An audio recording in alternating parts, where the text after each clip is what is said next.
ये फटाफट 100 के नाम से मैंने एक डेली करंट अफेयर शुरू किया हूँ, जिसमें सभी प्रकाशन का निचोड़ आपको मिलेगा, जिसमें एडिटोरिया, स्पीडी और दृष्टि आईएएस ये सभी का करंट अफेयर निचोड़ मिलेगा। जैसे दृष्टि आईएएस का ये सीरीज जो डेली सारांश जो चल रहा है, उनका 4 तारीख का भी आपको इसी में समाहित मिलेगा करंट अफेयर्स। तो बारी बारी से देखते हैं। हेडिंग है हमारा, भारत में निजी क्षेत्र का पूंजी व्यय, कैपिटा इनकम। ठीक है, अब देखिए ये फर्स्ट क्वेश्चन कह रहा है जून 2026 में भारत में औद्योगिक ऋण वृद्धि दर बढ़कर कितना हो गया। तो ये 19.2% हो गया है इंडस्ट्रियल ऋण। ठीक है, और वित्त वर्ष 2025-26 की तीसरी तिमाही में विनिर्माण क्षमता उपयोग कितना पहुंच गया, 75.6%।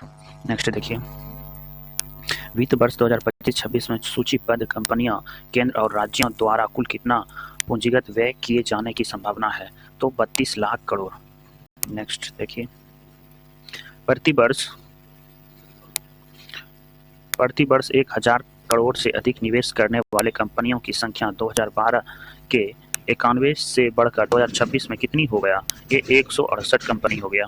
वित्त वर्ष 2025-26 की दूसरी तिमाही में कॉर्पोरेट ऑर्डर बुक में वर्ष दर बैंक ऋण वृद्धि कितना रही, 14% रहा। सरकार की उत्पादन संवर्धन प्रोत्साहन PLI योजना के प्रमुख क्षेत्रों में लागू है, 14 क्षेत्रों में लागू है। नेक्स्ट देखिए,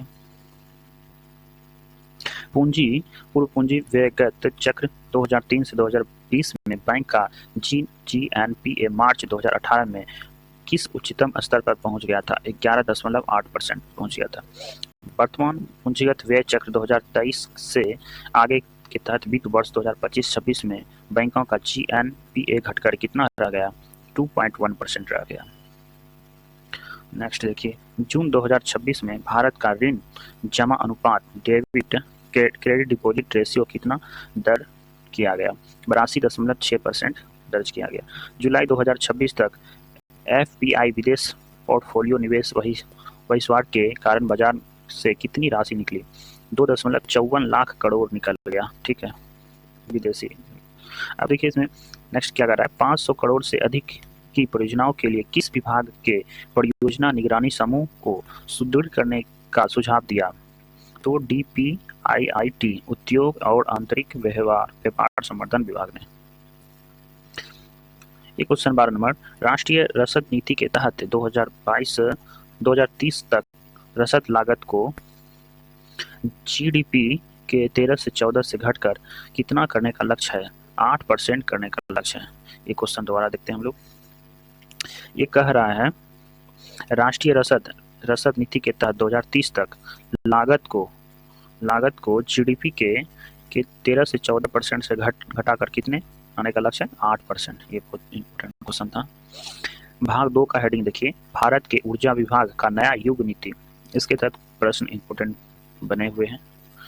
भारत की कुल स्थापित और सौर ऊर्जा क्षमता 2014 के 3 गीगावाट से बढ़कर 30 जून 2026 को कितनी हो गई, तो 162.15 गीगावाट, 162.15 गीगावाट हो गया। पहले कितना था, 3 गीगावाट था 2014 में, अब कितना हो गया, 162.15 गीगावाट। नेक्स्ट देखिए, वर्ष 2025 में भारत ने कितनी नई सौर क्षमता जोड़ी, जिससे वह अमेरिका को पछाड़कर विश्व का दूसरा सबसे बड़ा सौर विकास बाजार बना, तो 37 गीगावाट का। भारत में उपयोगिता स्तर और सौर ऊर्जा की कुल क्षमता कितनी पहुंच गई है, 118.79 गीगावाट। भारत में उपयोगिता स्तर सौर ऊर्जा की कुल क्षमता का कितना पहुंच गया है, 118.79 गीगावाट। भारत में ग्रिड संबद्ध रूफटॉप और प्रणालियों का योगदान कितना गीगावाट है, 27.88 गीगावाट। वित्त वर्ष 2025-26 में भारत ने कुल कितनी सौर क्षमता जोड़ी, कितना जोड़ा है, 44.61 गीगावाट।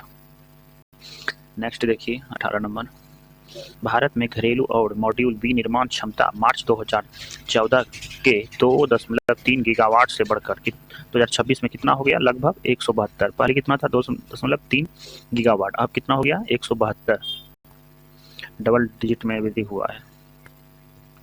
अब देखिए 29 जुलाई 2026 को भारत में नवीकरण ऊर्जा ने कुल विद्युत मांग का कितना प्रतिशत पूरा किया, जो सर्वाधिक स्तर था ये 51.5%। ठीक है। नेक्स्ट देखिए, कोप 2026 के तहत भारत ने 2030 तक कितना गैर जीवाश्म ईंधन आधारित ऊर्जा का लक्ष्य रखा है? 500 गीगावाट तक का लक्ष्य रखा है 2030 तक। और किसके तहत?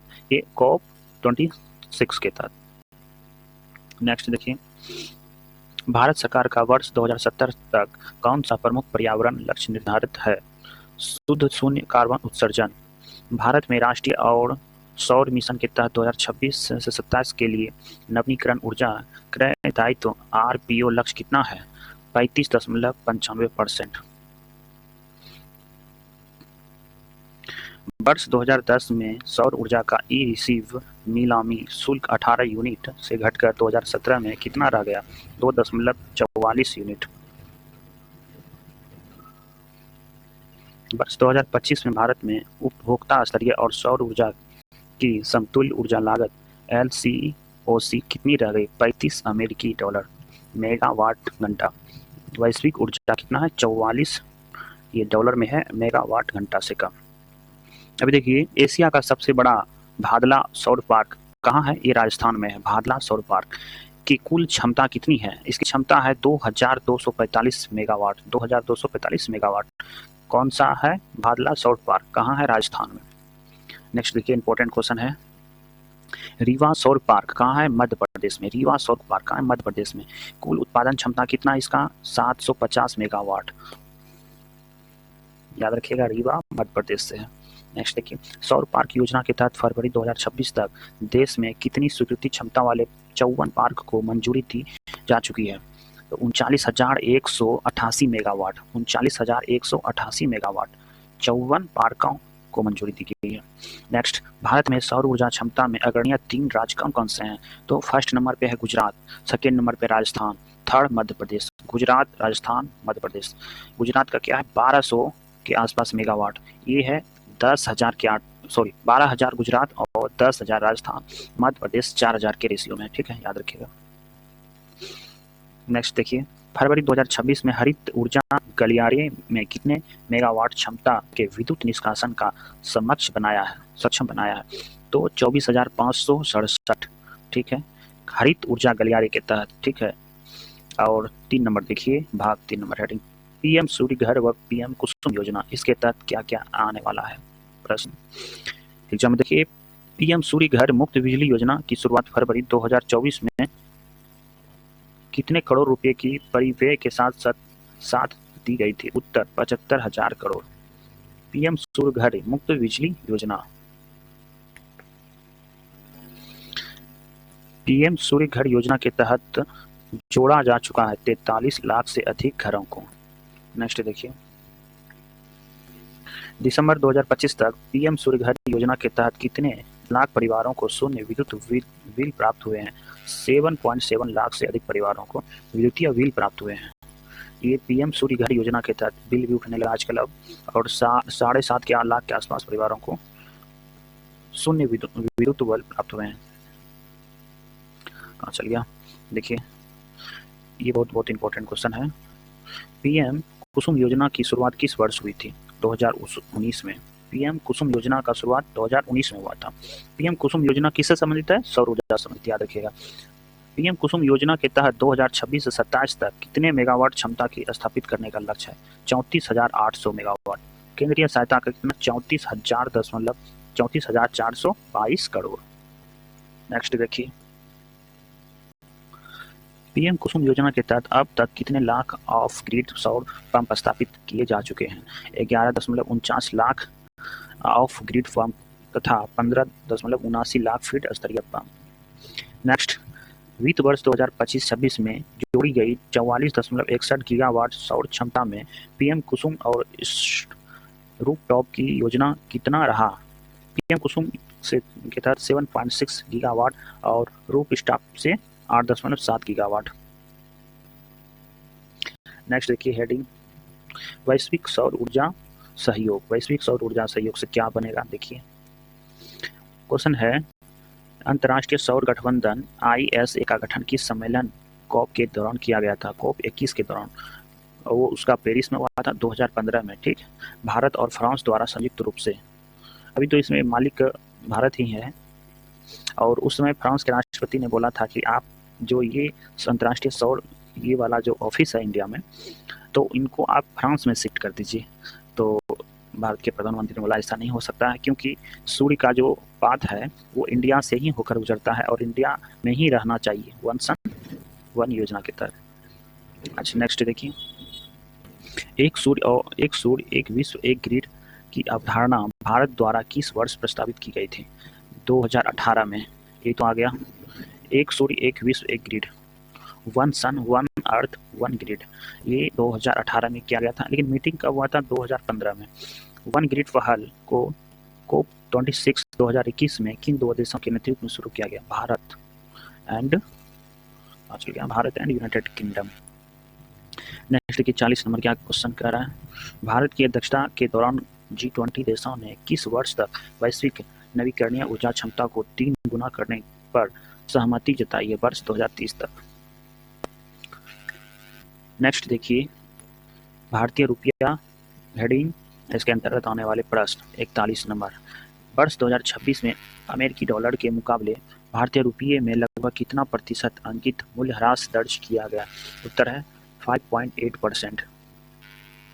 5.8% जो है ना गिरा है भारतीय रुपया। नीर NEER का पूर्ण रूप फुल फॉर्म क्या है? नॉमिनल इफेक्टिव एक्सचेंज रेट, अंकित प्रभावी विनिमय रेट। तो REER का पूर्ण रूप जो मुद्रास्फीति समायोजित विनिमय दर को दर्शाता है, रियल इफेक्टिव एक्सचेंज रेट है, वास्तविक प्रभावी विनिमय दर। RBI की बास्केट में कुल कितनी प्रमुख व्यापारिक साझेदार मुद्राओं को शामिल किया जाता है? 6 मुद्रा समूह तथा 40 मुद्रा समूह को। RBI की नीर बास्केट में कितना मुद्रा? 6 मुद्रा और 40 मुद्रा समूह। 45 नंबर देखिए, RBI द्वारा नीर और REER के सूचकांक की गणना के लिए आधार वर्ष क्या माना गया है? वर्ष 2015 से 16। सूचकांक कितना है? 100। और इसका आधार वर्ष याद रखिएगा 15 से 16 है। 46 देखते हैं क्वेश्चन नंबर। यदि REER का मान 100 से अधिक हो तो यह दर्शाता है उत्तर मुद्रा का अधिमूल्यन, जिससे निर्यात प्रतिस्पर्धा नहीं रहता है। नेक्स्ट देखिए, 47 नंबर, नवंबर 2024 में डॉलर के मुकाबले रुपये का औसत विनिमय दर विनिमय दर 84.4 से घटकर मई 2020 में कितना हो गया था? लगभग 95.5 प्रति डॉलर। नेक्स्ट देखिए, 48 क्वेश्चन, मई 2026 में भारत का नीर घटकर कितना दर्ज किया गया? ये 77.19। मई 2026 में भारत का REER घटकर कितना हो गया था? 89.8%। भारतीय रिजर्व बैंक के अनुसार वर्तमान में भारत का विदेशी मुद्रा भंडार कितने महीने से अधिक के आयात को कवर कर सकता है? 11 महीने से अधिक आयात को कवर कर सकता है। 51 क्वेश्चन देखिए, रुपये के अवमूल्यन का सबसे प्रमुख प्रत्यक्ष लाभ क्या होता है? भारतीय निर्यात सस्ता होता है तथा वैश्विक बाजार में प्रतिस्पर्धा बढ़ती है। नेक्स्ट देखिए, रुपये के कमजोर होने से सबसे बड़ा नुकसान या जोखिम क्या होता है? आयातित कच्चे तेल व इलेक्ट्रॉनिक की लागत में बढ़ती है और आयातित मुद्रा उत्पन्न होती है। नेक्स्ट देखिए, पिंगली वेंकैया 150वीं जयंती, भारत के राष्ट्रीय ध्वज तिरंगा का अभिकल्प डिजाइनर कौन थे जिनकी 2 अगस्त को 150वीं जयंती मनाई गई? पिंगलिया वेंकैया। 54 नंबर देखिए, पिंगलिया वेंकैया का जन्म 2 अगस्त 1876 को किस राज्य में हुआ था? आंध्र प्रदेश के कृष्णा जिले में। नेक्स्ट देखिए, पिंगली वेंकैया 19 वर्ष की आयु में ब्रिटिश सेना में शामिल होकर किस युद्ध में भाग लेने दक्षिण अफ्रीका गए थे? द्वितीय बोरा युद्ध के काल में। ठीक है। नेक्स्ट देखिए, 56 नंबर, दक्षिण अफ्रीका में बोर युद्ध के दौरान पिंगली वेंकैया की मुलाकात किससे हुई थी? महात्मा गांधी से हुआ था। पिंगली वेंकैया ने वर्ष 1916 से 1921 के बीच किस पुस्तक पर शोध करके 30 से अधिक ध्वजों के डिजाइन तैयार किए? उत्तर A national flag for India. A national flag for India याद रखिएगा, बहुत बहुत इंपॉर्टेंट है।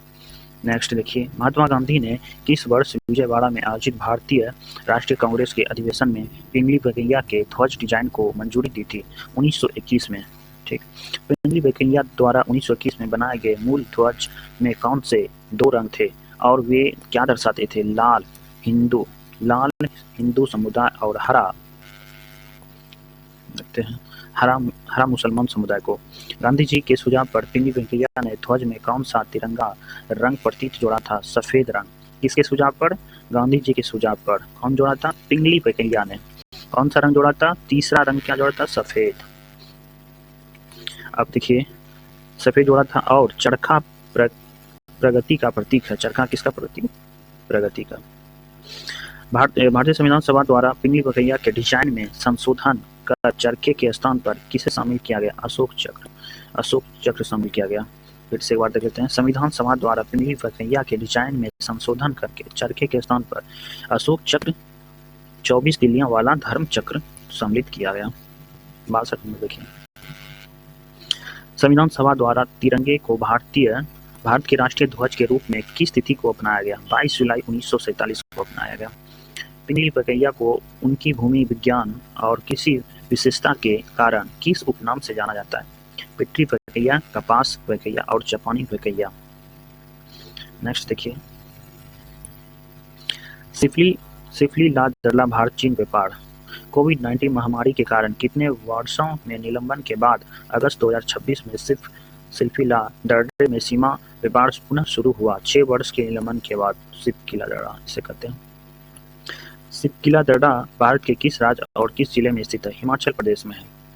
के किन्नौर जिले में है। 4000 मीटर से अधिक है इसकी ऊंचाई। नेक्स्ट देखिए, 66 नंबर। वर्ष 1962 के भारत चीन युद्ध से पहले सिलसिला दर्रा को किस नाम से जाना जाता था? पेमा ला या साझा द्वार। रामपुर उस हर रियासत में है। कौन सी प्रमुख नदी तिब्बत लांगचेन चांगबो से निकलकर सिलसिला ला दर्रे से भारत में प्रवेश करती है? सतलुज नदी। कौन सी करती है? सतलुज नदी। तिब्बत प्रमुख नदी तिब्बत से निकलकर सिलसिला दर्रे से भारत में प्रवेश करता है, सतलुज नदी। भारत चीन युद्ध के बाद 1962 के बाद बंद पड़े सिलसिला दर्रे को द्वितीय पक्षीय व्यापार के लिए किस वर्ष पुनः खोला गया था? वर्ष है 1990 के दशक में, 1994 में। 69 क्वेश्चन नंबर देखिए। सिलसिला के अलावा भारत और चीन के बीच पारंपरिक व्यापार के अन्य 2 दर्रे कौन से हैं? लीपुलेखा दर्रा और नाथुला दर्रा। ये जो है भारत और चीन के बॉर्डर पे स्थित है। लीपुला दर्रा उत्तराखंड में है, नाथुला दर्रा सिक्किम में है। नेक्स्ट, स्पेन का स्वायत्त शहर सेउटा और पलायन संकट।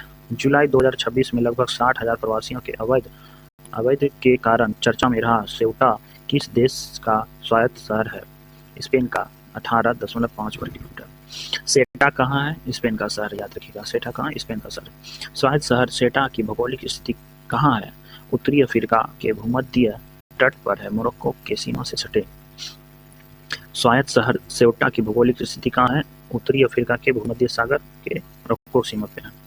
अभी स्पेन में जो है ये मोरक्को के जितने भी आदमी हैं वो समुद्र के रास्ते होकर स्पेन में दाखिल हो गए, तो इसी का अभी क्वेश्चन इससे बन सकता है, इसीलिए इससे रिलेटेड यहाँ पे चर्चा किया गया है।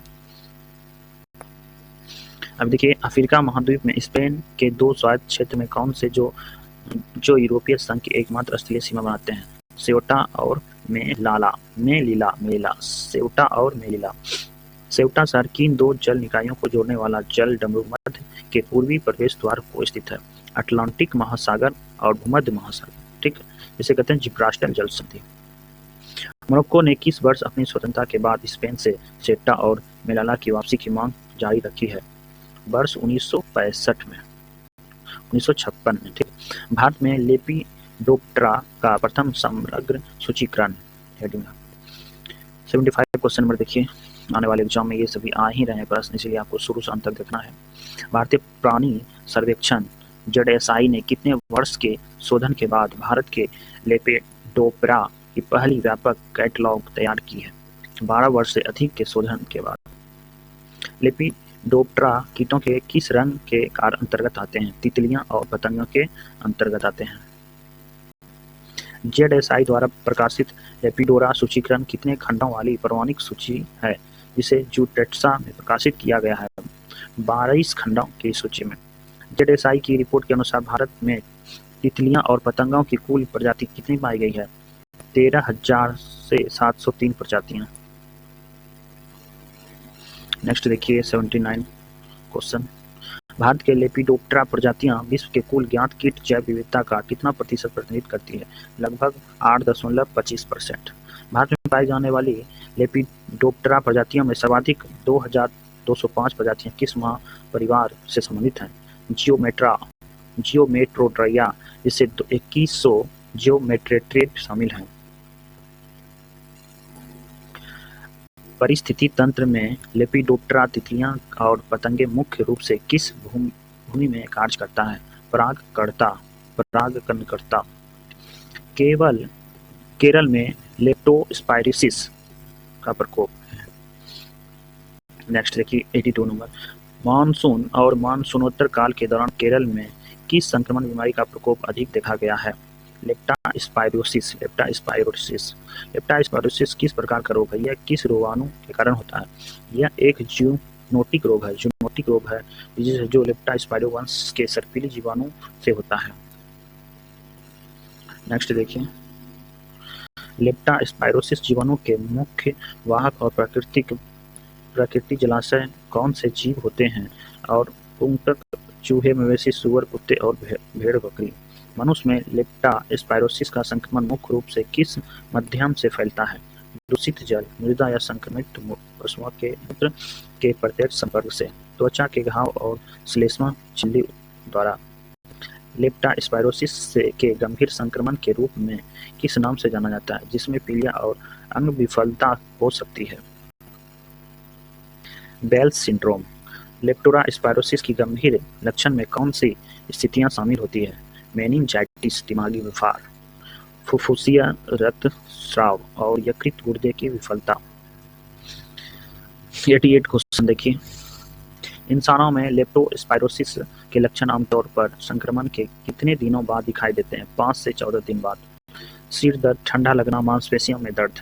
लेप्टोस्पाइरोसिस के इलाज के लिए किन प्रमुख एंटीबायोटिक दवाइयों का उपयोग किया जाता है? डॉक्सीसिक्लिन, पेनिसिलिन जी और सेफ्टिआइप्रोन। नेक्स्ट देखिए 90 नंबर। विश्व में लेप्टोस्पाइरोसिस के सर्वाधिक मामले मुख्य रूप से किस क्षेत्र में दर्ज किए जाते हैं? दक्षिण पूर्व एशिया में, विशेषकर भारत, इंडोनेशिया, थाईलैंड और श्रीलंका में वर्षा ऋतु के दौरान। कौन सी बीमारी होती है? लेप्टोस्पाइरोसिस कहाँ होता है? ये भारत में होता है, इंडोनेशिया, थाईलैंड, श्रीलंका में वर्षा ऋतु के दौरान होता है। ठीक है, अब ये देखिए स्टेट पीसीएस और पीएससी के रिवीजन स्पेशल तथ्य हमने बनाए हुए हैं बुक से। और पीएम सहानुभूति या ई सुविधा पोर्टल का संबंध किस प्रशासनिक प्रक्रिया से? उत्तर 500 करोड़ से अधिक की बुनियादी ढांचा परियोजना की त्वरित मंजूरी के निगरानी से। आपातकालीन ऋण लाइन गारंटी योजना का मुख्य उद्देश्य क्या है? मध्यम आकार का निर्माताओं और एमएसएमई की संकट काल में ऋण सहायता प्रदान करना। भारत का पहला सौर संचालित गांव मढ़ौरा किस राज्य में स्थित है? गुजरात में मढ़ौरा। नेक्स्ट देखिए अंतर्राष्ट्रीय सौर गठबंधन ISA का मुख्यालय कहाँ है? गुरुग्राम, हरियाणा में। गुरुग्राम, हरियाणा, भारत में है। जब RER का मान 100 से कम होता है तो यह देश का मुद्रा के बारे में क्या संकेत देता है? मुद्रा का अवमूल्यन कमजोर होना, इससे निर्यात की प्रतिस्पर्धा होता है। पिंगली वेंकैया ने भारतीय राष्ट्रीय कांग्रेस के लिए ध्वज का खाका सबसे पहले किस वर्ष तैयार करना शुरू किया? वर्ष 1916 ईस्वी में। सतलुज नदी तिब्बत में किस झील से निकलती है? मानसरोवर के निकट राक्षस ताल से। अटलांटिक महासागर और भूमध्य सागर को जोड़ने वाले जल मड्रू का नाम क्या है? जल डमरू मध्य का नाम क्या है? जिब्राल्टर जल मड्रू। भारतीय प्रणाली सर्वेक्षण ZSI का मुख्यालय कहाँ स्थित है? कोलकाता, पश्चिम बंगाल में। लास्ट क्वेश्चन देखिए। लेप्टोस्पाइरोसिस जीवाणु मुख्य रूप से पशुओं के किस अंग को संक्रमित कर मूत्र के साथ बाहर निकलता है? बिक्री और नलिकाओं के कुत्तों के द्वारा। थैंक यू मेरा वीडियो देखने के लिए। मेरा वीडियो को लाइक करें, सब्सक्राइब करें और अधिक से अधिक दोस्तों को शेयर करें। धन्यवाद।